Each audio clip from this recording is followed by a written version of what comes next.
In today's video, I'm going to teach you how to measure an angle using a protractor. So we have an angle here, and this is our protractor. And let's start by looking at the vertex here of this angle. So the first thing you do is line up the point on the protractor with the point on the angle. And here is the point on the protractor.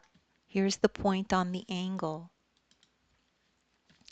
The next thing you do is you line up now this blue line with this blue line on the protractor.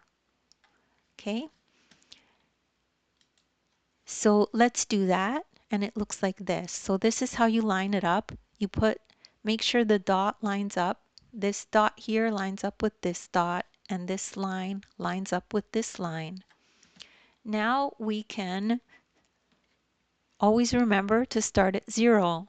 So this arrow is pointing here at 0. We will start at 0. And then for this angle, the arrow is pointing at 0 on the inner numbers. So we use the inner numbers to measure this angle. So see the green arrow. So you can see the inner numbers start at 0.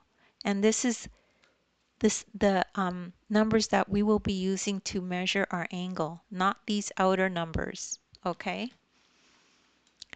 So now the pink arrow is pointing at 70 degrees. That is the measurement of our angle. And don't forget to use the degree symbol, because if you just put in 70, that doesn't mean 70 degrees. So you need to have the degrees there. And that's the end of this lesson. And don't worry if you don't understand that right away. You could rewatch the video as well. You could take a look at the description. There's links there to other videos of mine that are similar. And you could download the ebook. In the ebook, there's a link right to this video.